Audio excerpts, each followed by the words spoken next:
Good morning, everyone. Welcome back to Revelation class. We are now in Revelation class number 72, which is the fourth of our 6 summary classes.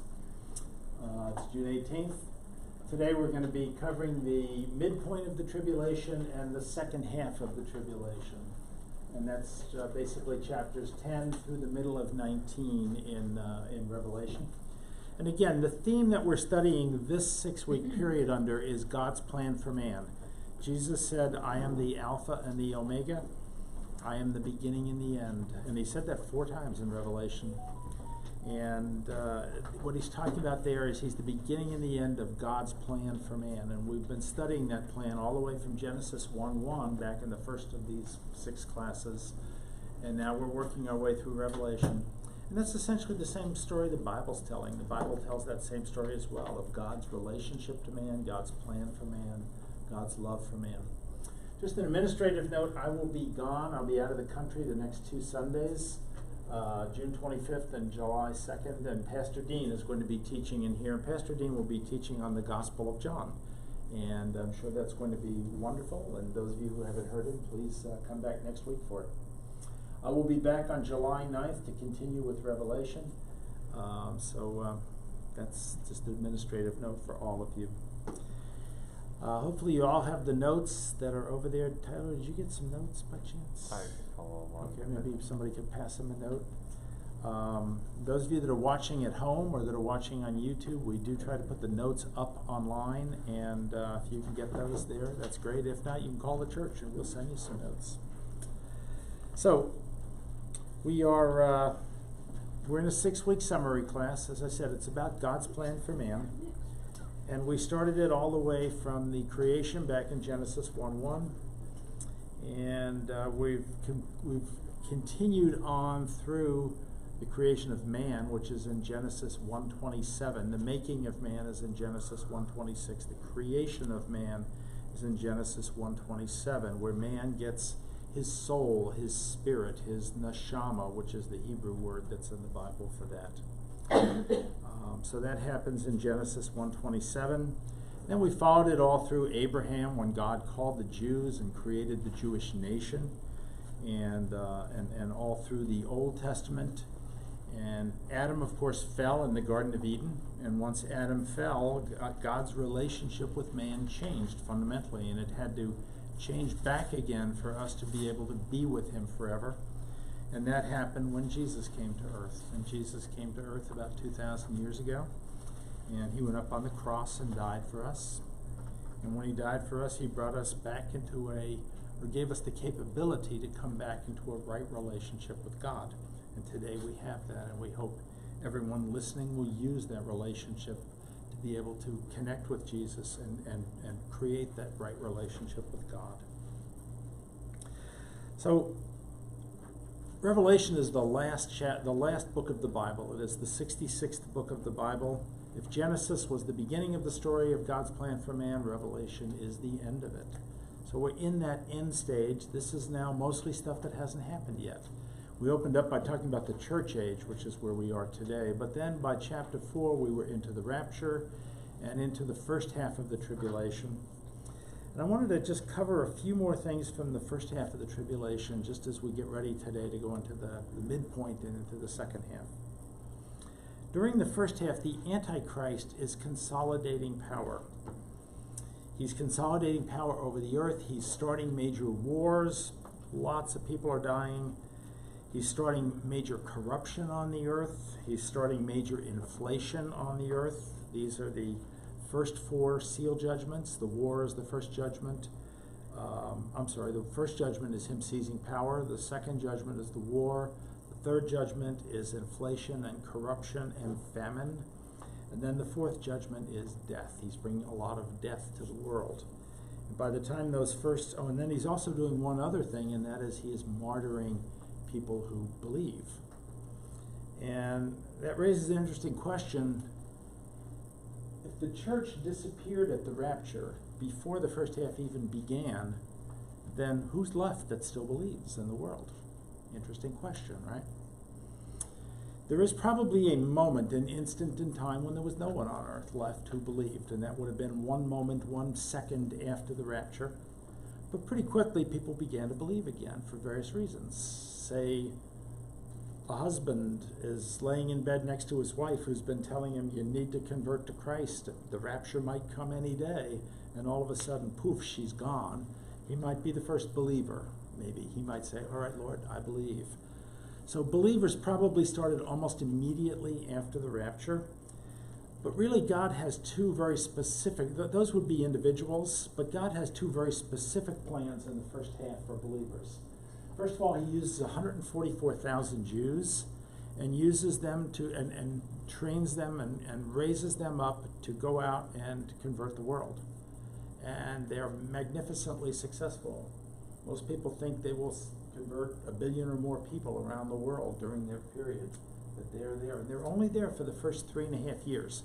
They're only there for the first half of the tribulation. They will be killed by the Antichrist as he finds them. So during the first half of the tribulation, he will be killing them. He will be martyring them for faith. The other evangelists that are out there are two witnesses that are in Jerusalem. And they will be there for the entire 3.5 years. People try to kill them, but they can't. These are supernatural beings, and they cannot be killed. So during the entire first half of the tribulation, they will be there preaching and teaching the gospel in front of the temple in Jerusalem. And by the way, the temple will be rebuilt during this period. The Antichrist will broker it. We know that from things that we've read in the Old Testament.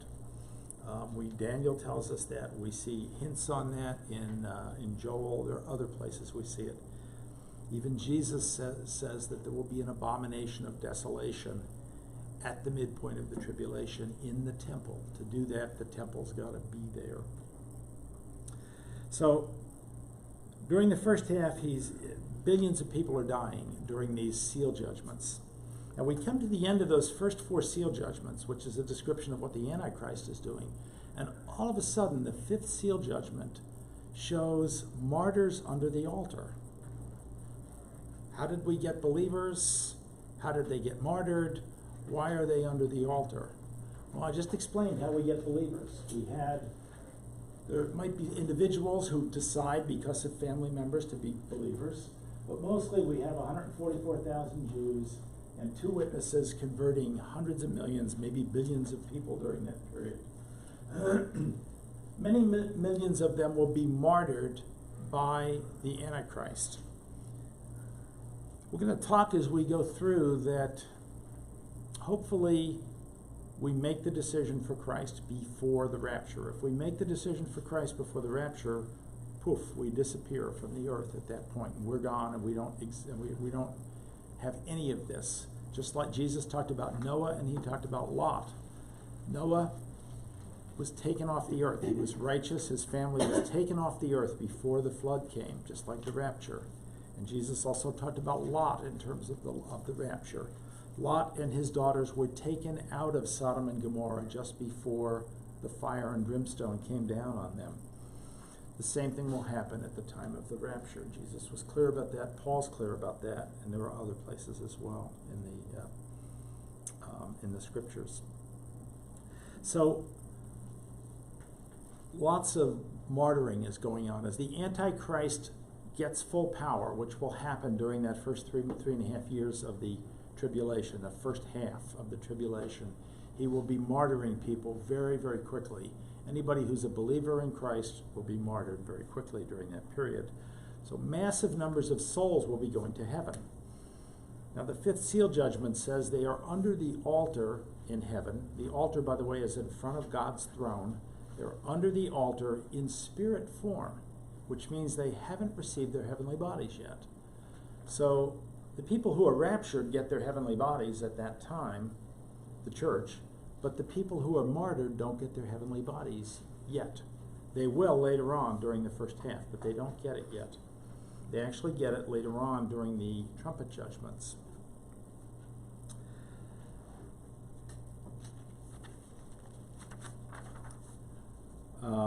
Oh, by the way, I forgot to say something up front. You'll notice you have a bunch of things attached today to your notes. The first one of these is our chart that we've been using all the way along of God's plan. This is the theme of this class, is to follow this chart from left to right. What is God's plan for man? That's what we're doing. And we are now at the midpoint and going into the second half of the tribulation, which is over in here.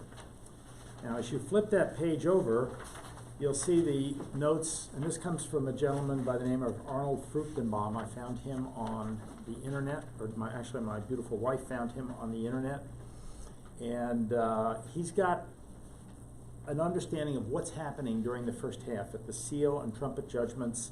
And this is pretty close to what I consider to be accurate of what's going on. So I'm comfortable enough to put this out there for you. And then the next page that we're going to start using today is one about the midpoint of the tribulation. What's happening at the midpoint of the tribulation? Same gentleman, by the way. And then the final page of it is the second half of the tribulation. We'll be covering that today as well. So today we're going to cover the midpoint and the second half of the tribulation. And those are some good charts for you to kind of understand what's going on during all of that.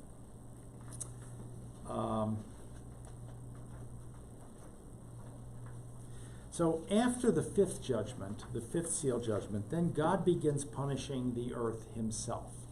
From there up until then, the first four judgments have all been the Antichrist coming to power and punishing the earth. And he kills about a quarter of the people on earth already during that period, between war, famine, pestilence, corruption, and martyrdom. He kills about a quarter of the people on the earth already during that period.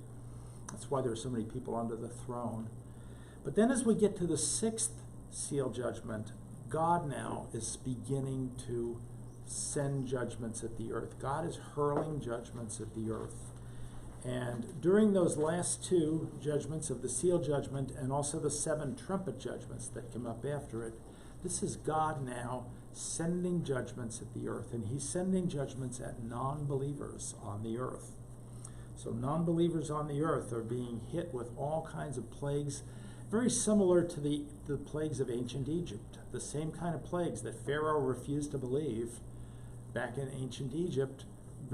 A lot of these are very similar kinds of plagues that are coming at the earth, turning drinking water into blood and things like that. And God is using those to get people's attention during that period. As I said, billions of people are going to die during this thing. It's estimated that another third of the earth dies during the trumpet judgments. So we got a quarter of the earth has already died. First of all, you had hundreds of millions of people go in the rapture. Then you had a quarter of the earth go during the Antichrist's things, his wars and whatnot. And then a third of the people go during the trumpet judgments as God is punishing the earth. And I'm not going to go back through all those judgments. It took us many, many weeks to go through them originally. Huge numbers of people are dying. Martyrs, souls are going to heaven. Other people going into the abyss, into the earth. Their souls are going in there. They'll be judged later. Then we come to the midpoint, and that's where we're going to start from today. And at the midpoint, a whole lot of things have happened. First of all, we see that the martyrs' number from the first half is complete. It tells us that in the trumpet judgments. It tells us that the martyrs from the first half are now complete, and they are ready to get their bodies. So God gives them their eternal bodies. So they get their kind of rapture, if you will. They're already in heaven in soul form, but now they get their eternal bodies as well, just like we do, those of us that are in the church that are already up there. So they will get those during the trumpet judgments.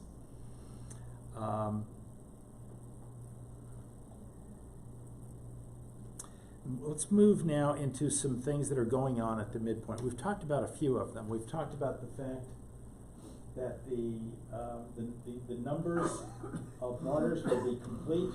We've talked about the fact that the witnesses will finally be killed. They are not able to be killed during the first 3.5 years. They will be killed at the midpoint, and when they're killed, they will lie in the streets of Jerusalem for 3 days. Sound like somebody else, right? Who was entombed for 3 days? Jesus. They will lie there for 3 days, then they will resurrect. They will come back to life, and they will be taken up to heaven. This follows basically what happened with Jesus. The 144,000 Jews will all be dead by the midpoint of the tribulation. So that part of the conversion of the world will be done. There'll be another, God will use a different way to convert people in the second half. But the 144,000 Jews and the two witnesses are his primary ways to convert the world in the first half. And they will now be gone at the midpoint. The witnesses, as I said, will be taken up into heaven after being killed and come back to life. And the 144,000 Jews will have been all killed off by the Antichrist at that point. So in chapter 12, we see a sign in heaven, a woman. That woman is Israel. There are people you will hear out there that say that woman is the Virgin Mary. That makes sense at the beginning of that sentence, but it doesn't make sense as you get to the end of it. It says that the woman is in labor and that she will bring a baby into the world and that Satan will try to devour him as soon as he is born. Well, that's obviously talking about Jesus coming into the world and Herod trying to devour him when he comes into the world. So clearly that part's talking about Jesus. And that's why many people think the woman that's in Revelation 12 is Mary. It actually is not. It continues on to explain that, first of all, understand that Israel gave birth to Jesus as well.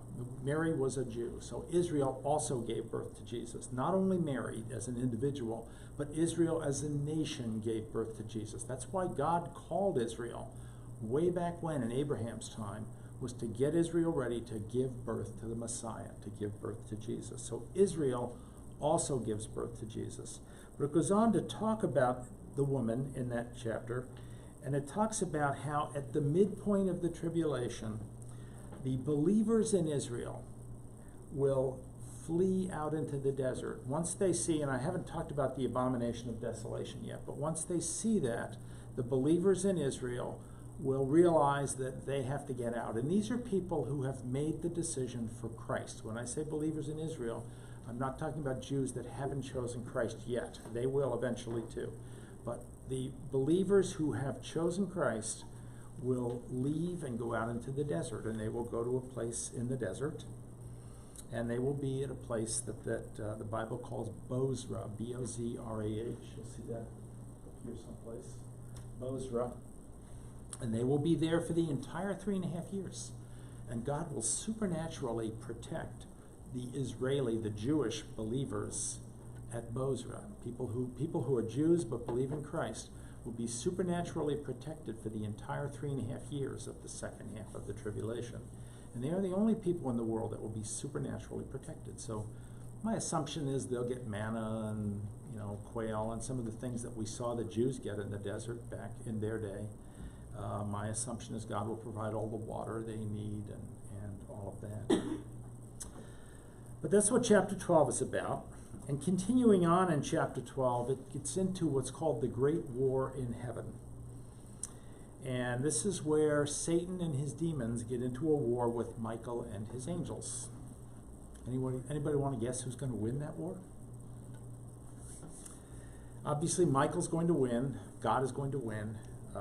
And when Michael wins that war, Satan and his demons are thrown down to earth. Now we might wonder, how did Satan get into heaven in the first place? But if you go all the way back to the book of Job, which was written very, very long time ago, as far back as there, Satan is already in heaven. He's walking into the throne room of God, right? Satan apparently has some way to access heaven, some way to access God. We don't know exactly how that works, but Satan has a way to do that. He will now lose that. At the midpoint of the tribulation, Satan will be thrown out of heaven forever. He will never again be allowed to come back. He will be thrown down to earth. And when he's thrown down to earth, he will be in charge down here. God will put him in charge. We're going to come to that story in a minute. That has to do with the beast. He will become the beast. So Satan is going to be tossed out of heaven. There's a great war that goes on. Satan is very angry at that point. The one thing he had going for him during all the time after he fell was he could get in and talk to God. He could argue with God. That's gone now. He doesn't have that ability anymore after chapter 12. It says he's thrown down to the earth. So he's never allowed back in heaven For the next 3.5 years, God's going to let him pretty much rule down here on earth. He's pretty much going to be in charge down here on earth. Other than Bozrah, he's going to be in charge of this earth. He can pretty much do whatever he wants to down here. It's going to be incredibly awful. Because what he's going to do, we're going to see in a minute, is he will actually indwell the body of the Antichrist. So for the next 3.5 years, he will be able to lead people astray here on earth. He will be able to tempt them. And it's going to be really hard for anyone to make the decision for God. There will be a way, we'll talk about that in a few minutes, but there will be a way for people to still make the decision for God. But it gets harder and harder and harder. And also the people that are left get more and more entrenched in their commitment to Satan down here on earth. So on getting to the earth, it says in chapter 12 that Satan begins to attack the woman as she's fleeing into the desert. The woman, again, is not Mary. This is Israel. Believing Israel is fleeing into the desert, heading for Bozrah, where they can be protected by God. And Satan is attacking them on the way. We don't know exactly how he's attacking him. It doesn't tell us. Although it does say that God uses water to stop him. We've looked at by the way, most people think Bozrah is in a place called Petra, which is in Jordan.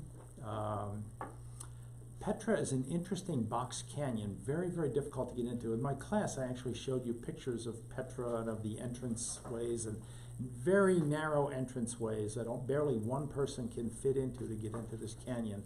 And then this big open canyon is in there. And because it's so narrow, when it rains, and it doesn't rain very often, this is in the desert, when it rains, you can get flooding into that desert, or into that canyon. And it sounds like God probably used flooding in that canyon as a way to stop Satan from being able to get to the woman, to Israel. So God is protecting believing Jews in Bozrah for the next 3.5 years. And again, this is only for Jews, and this is only for Jews who have accepted Christ. Those Jews will know it's time to get out of Dodge. When they'll get out of Jerusalem, when they see the abomination of desolation happen, and I'm going to get to that in just a few minutes, of the abomination of desolation. But even Jesus says that in Matthew 24, that when they see the abomination of desolation happen, they will get out of Jerusalem and flee into the desert. And he's talking about the believing Jews at that point. So let's move into chapter 13 next. In chapter 13, it opens up, we see a beast coming up out of the sea. Now bear in mind, Satan has just been thrown down to earth, so he's now on the earth. What's he going to do, right? The beast coming up out of the sea, we find out, is the Antichrist, who is now indwelt by Satan. Now as we go through this chapter, we find that the Antichrist, the beast, so you have, coming up out of the sea is this beast, right? John is seeing this picture of the Antichrist coming up out of the sea. He has a fatal gash on his head, a sword. Somebody took a sword and basically cut his head open.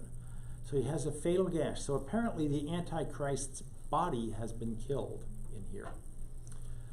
He is then reinvigorated, or indwelt, if you will. I think that's a better word. Indwelt by Satan.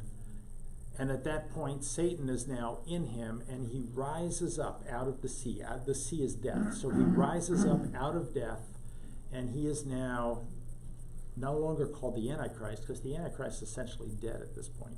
He's now called the beast. So he is the Antichrist indwelt by Satan. That is the beast. It's also known as the beast from the sea. We're going to see another beast in a few minutes. So what we see is that, and what it tells us in chapter 13, is he's going to be in complete control of the earth for 3.5 years. Not a good time to be on earth, right? If Satan, indwelling the Antichrist, there's a great combination, is going to be completely in control of the earth for 3.5 years. It's going to be tough to be a believer during those 3.5 years. It says that the beast is proud, that he blasphemes God, slanders God, that he has a boastful mouth. It says that God gives the beast authority for that 3.5 years over every tribe, people, language, and nation. So God gives the beast the authority also to make everyone on earth, except for believers, everyone on earth worship him.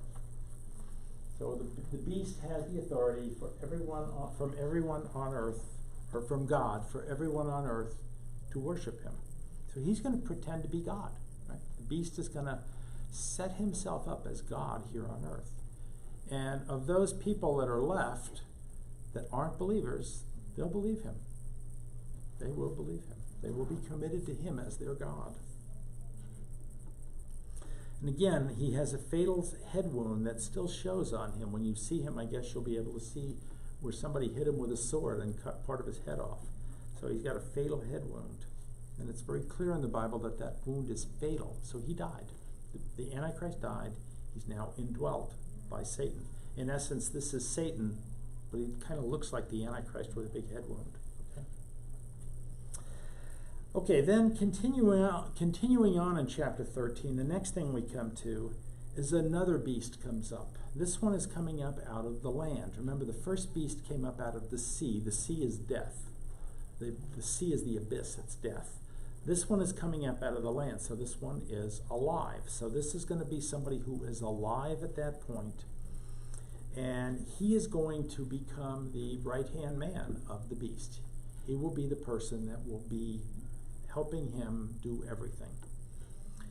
He will be performing great signs and miracles, or what appear to be miracles. They aren't miracles that do any good like Jesus did miracles. These will be, we don't know exactly what kind of miracles, but it says in Revelation 13 that he will be doing signs and miracles. So he'll be able to convince people that the Antichrist or the beast really is God, and he will try to do that. He's going to order people to set up an image of the Antichrist or of the beast in the temple in Jerusalem. Aha, so that tells us the temple must exist in Jerusalem by the midpoint of the tribulation, right?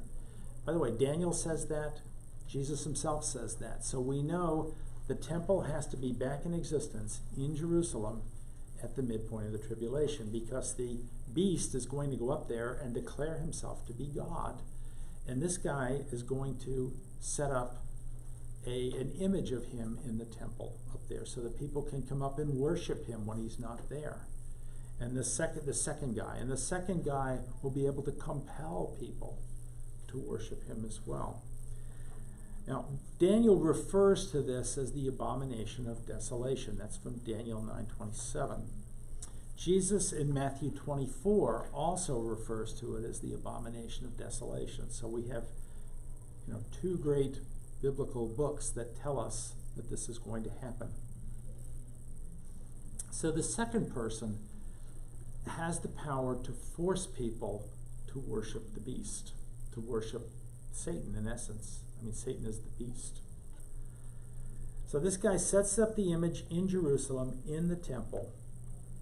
And that's the abomination of desolation. And then he also has the power to make people take the mark of the beast. The mark of the beast can be taken either on their foreheads or on their right arm. And the mark of the beast is 666.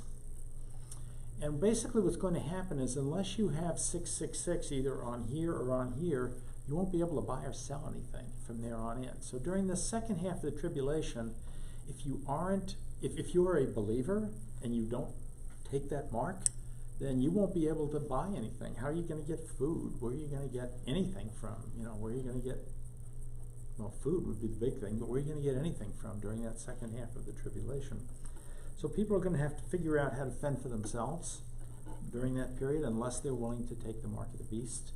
So a lot of people will take the mark of the beast thinking, it's the easy way out. At least I'll get some food. Things aren't great here on earth. That God's throwing all these judgments at us.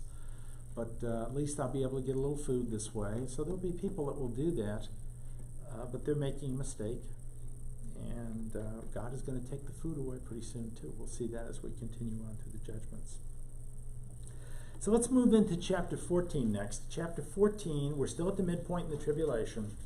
We see that the 144,000 Jews that we talked about earlier, the evangelists, the people who went out and converted a big chunk of the world, are now all in heaven. So how'd they get there? Obviously they got martyred. There is no rapture. They are not there. They're in spirit form, so they're dead.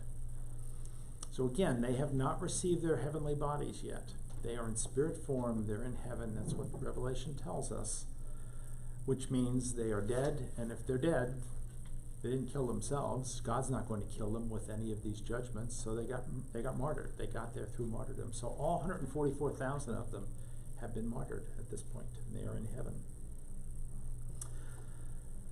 So again, we're at the midpoint of the tribulation. They're getting rewarded now in heaven.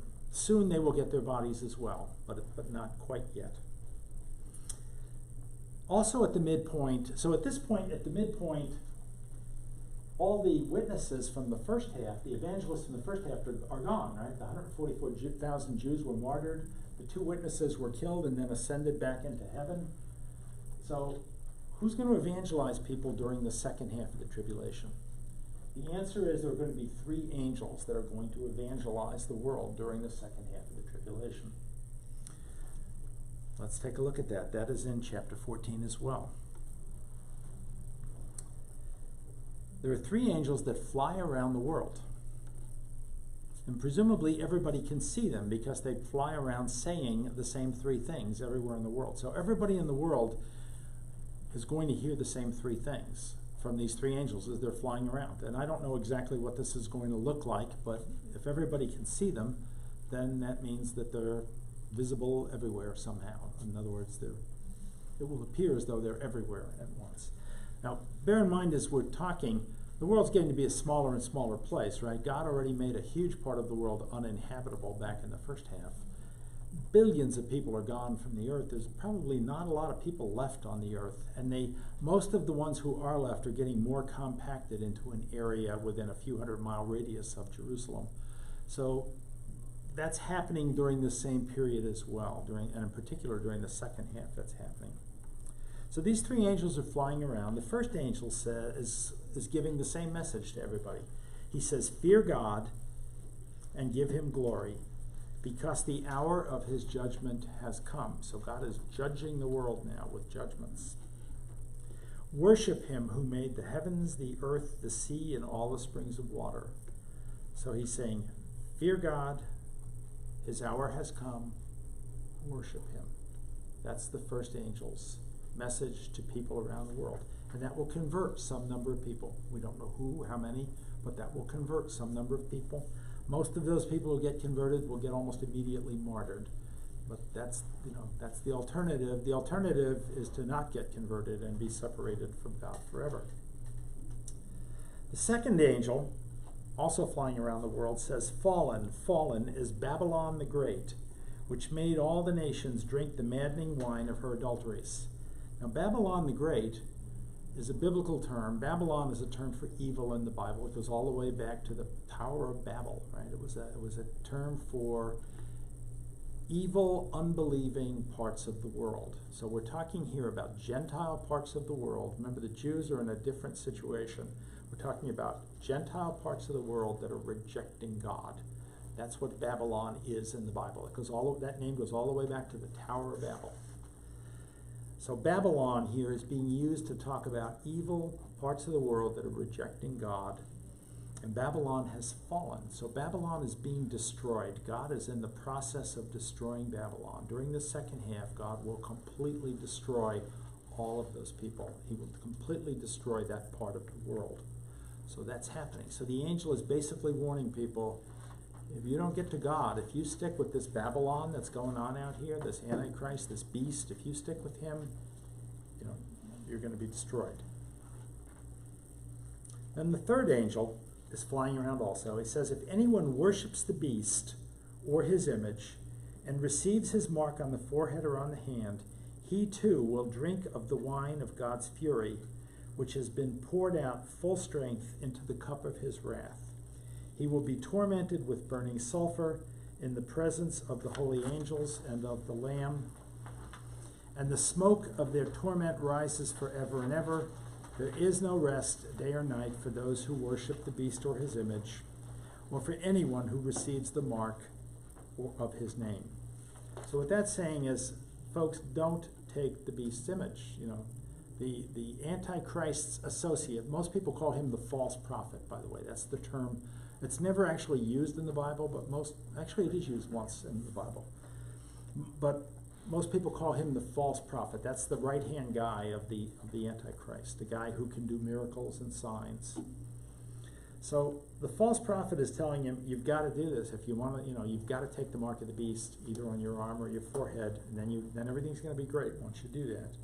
But this third angel is saying, if you do that, you're going to receive God's fury, God's wrath. God will condemn you forever if you do that.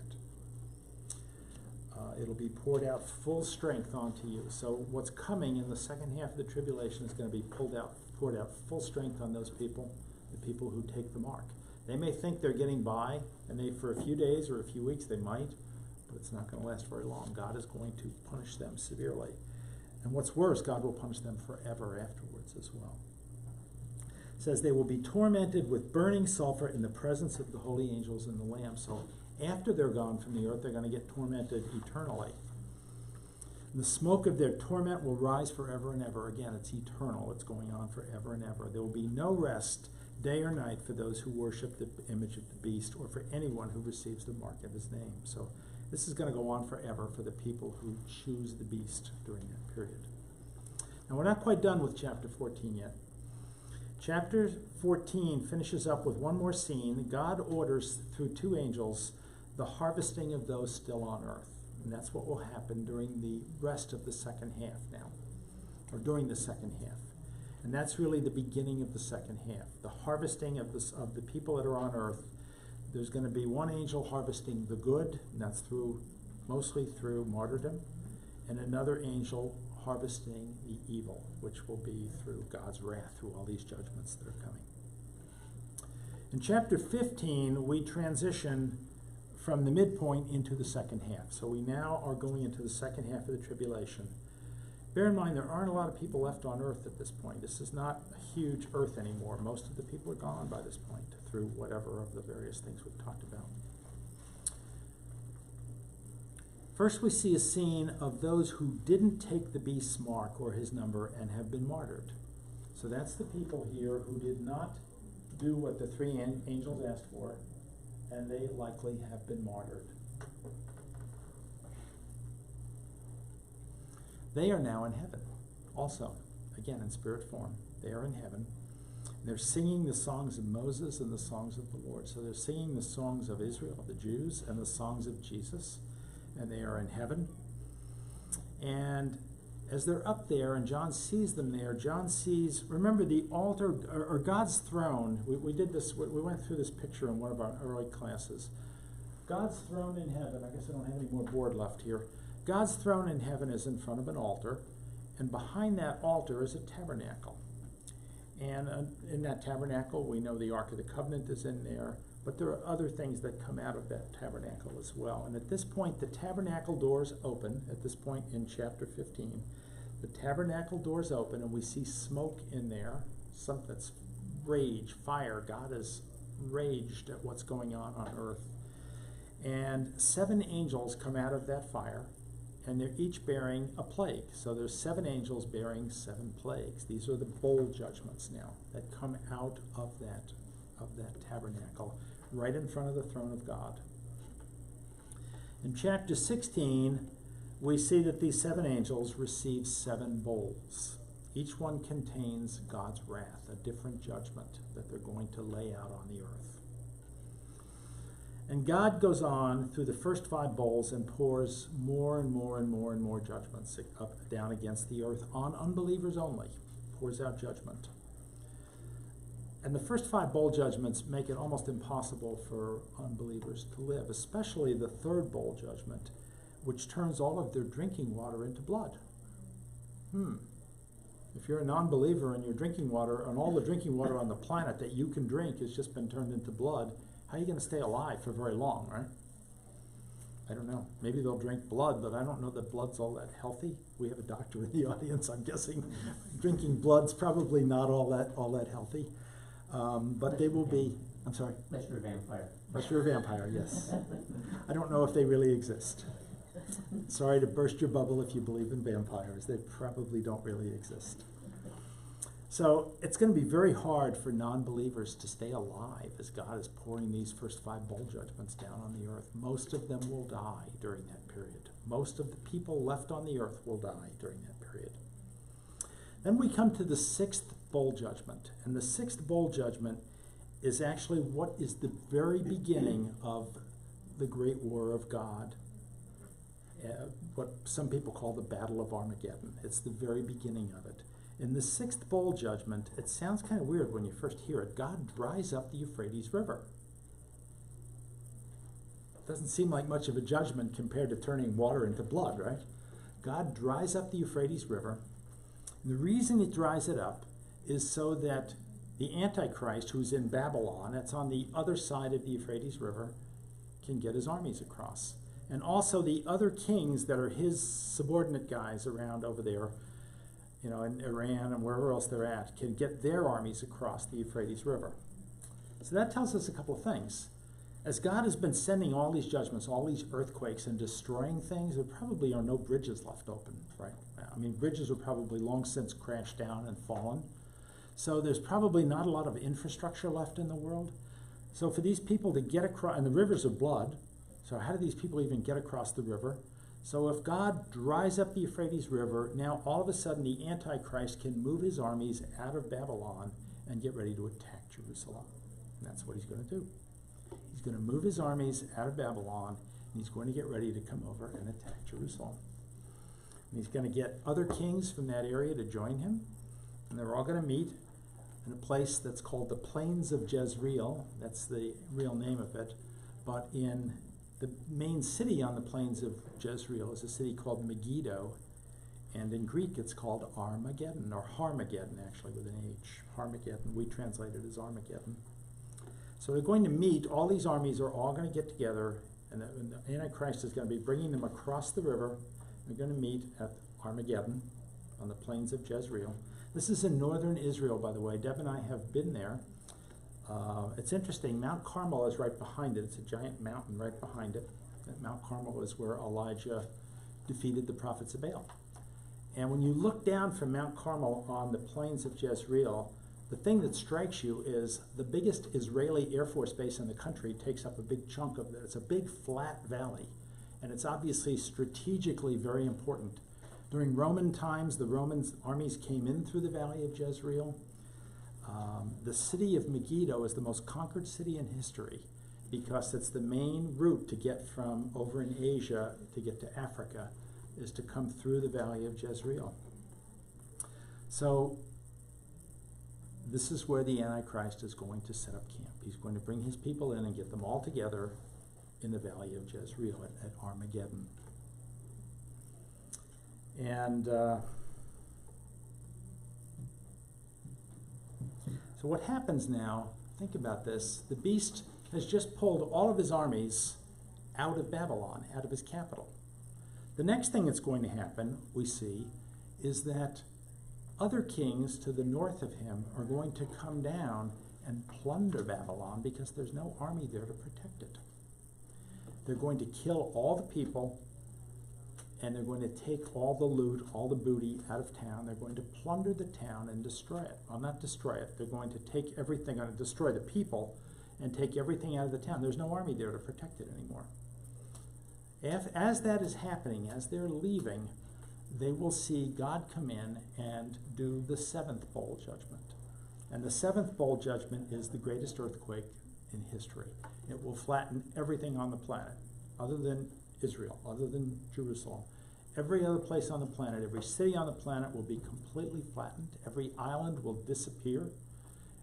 It's all going to be flattened. Everything's going to be flattened. And Babylon's going to be cut into 3 parts in that, and it will be flattened as well. So Babylon will be destroyed. The city of Babylon will be destroyed. The physical city of Babylon will be destroyed. And the people around the world are getting killed here also. In addition to that, in the 7th bowl judgment, not only does God flatten the world, the Gentile world, the Babylon kind of world, not Israel now, but the Babylon kind of world. Not only does God flatten the world, but he also sends these 100-pound boulders down out of the sky to hit people that are non-believers. How'd you like to get hit by a 100-pound boulder falling out of the sky, right? You can imagine what that would do to somebody. And by the way, they're going to be directed at people, kind of like a guided missile coming in, right? They're going to be directed at non-believers. So most of the non-believers that are left on the planet are going to be killed after this. So all their cities are flattened, all their infrastructure is gone, the people are being killed by these boulders falling out of the sky. This is the seventh bowl judgment now. And when the angel empties that bowl, the seventh bowl, onto the earth, God says it is done. Now you might say, gee, that sounds a little familiar to the scene of Jesus on the cross where he said it is finished. This is another major part in God's plan for man that is now completed. Jesus on the cross was the completion of our salvation. This is now the completion of the destruction of Babylon, of the non-believing world. And there's only one exception left, and the exception is the Antichrist, the beast's army that's at Armageddon. It's the only thing left of the non-believing world at that point, is the beast's gigantic army which is sitting at Armageddon. So the rest of the Gentile world, the rest of the Babylon world is destroyed at this point. It is done. As I say, it's the biggest earthquake that's ever occurred in history. You know, we talk about earthquakes as a 7-point something or a 9-point something or whatever. This is probably a 20 or something. So every island is flattened. Then we move to chapter 17. In chapter 17, we see that a prostitute, Babylon, is sitting on top of the beast. The beast is the beast, right? The Antichrist. She has committed herself to the beast, right? Babylon, as I said, is the Gentile world that would not accept Christ. Even at this late date, they still won't accept Christ. They go to their death not accepting Christ. It says that the beast once was, that was when he was the Antichrist, then was not, that's when he was killed, now is, that is when he comes back as the beast indwelt by Satan. He returns, and he will come. The beast has 7 heads, and it talks about the 7 kingdoms of history. And the 7 kingdoms, there's some debate about this. My thinking, these are the kingdoms that were the big Gentile kingdoms of history and that all oppressed Israel. Number 1 was Egypt in the time of the pharaohs. Number 2 was Assyria in the time of King Hezekiah. Number 3 was Babylon in the times of the Babylonian captivity. Number 4 is the Greeks of Alexander the Great. Number 5 is the Romans, the Antichrist. The Antichrist dies, and then he becomes the beast. So that's probably it. There's another possible way.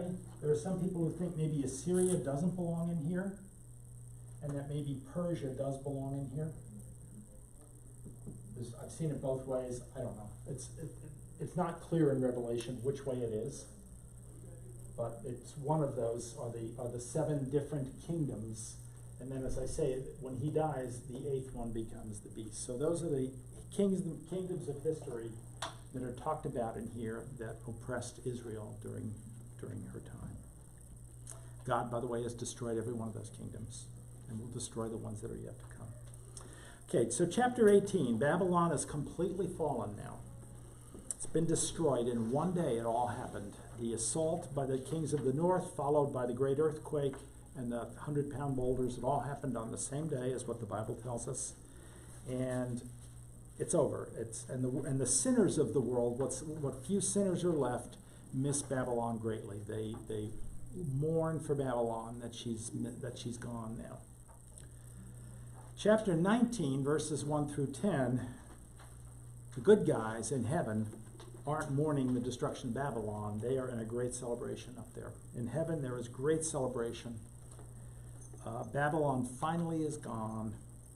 The beast's armies are the only thing left now to oppose God. And the beast's armies are all in the same place. Isn't that interesting? God has brought them all together into one place at Armageddon.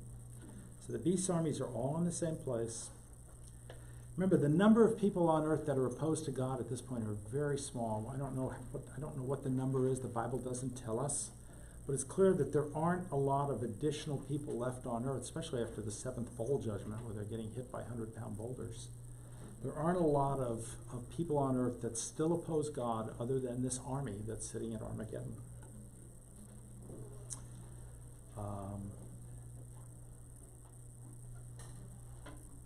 Now, they're camped on the plains of Jezreel, and that's where we're going to stop for this week. Next week, we're going to take you through the Battle of Armageddon. It goes through several more phases. They move from the plains of Jezreel into 3 different directions. Basically, the beast breaks his army up into 3 pieces. One goes to Bozrah, one goes just to the west of Jerusalem, and the third one is heading for the Mount of Olives. And we'll go through that, and they're going to go into the Valley of Hinnom. And we're going to talk about that next week, and we're going to talk about the second coming and the relief of Bozrah, how Jesus comes and takes Bozrah back. And we're going to get into what's called the interregnum period, which is a 75-day period that Daniel prophesied between the end of Jesus' coming and the beginning of the millennial kingdom. And that's when God restores the earth and when God does judgment. The sheep and the goats judgment occurs in there. That's from Matthew 25. And then we're going to get into the millennial kingdom and what happens in there, and the construction of the new temple in the millennial kingdom, which is a different temple than the one that the Antichrist will build. And that's Ezekiel's temple, by the way, from Ezekiel chapter 40. And then we will get into the end of the millennial kingdom and the great white throne judgment, which is where everybody will get their eternal fate. And then we'll go from that into the new heaven and the new earth, which is the end of Revelation. So I said we're going to do it next week. I'm sorry, it's not next week. It's actually on July 9th. July the 9th. We're going to do that. Then on July 16th, I have one more class planned for you about Revelation, and I won't spoil that one by telling you about it yet. So we have one more class planned on Revelation before we move on. After that, we're moving on to Zephaniah, by the way. That'll be our next book of the Bible. So I have like 1 minute left up there if anybody has any questions. Well, thank you for coming today. Thank you everyone at home for joining us. We pray that God is with you, and we pray that if you're not with Jesus today, that God is moving you in that direction. Thank you.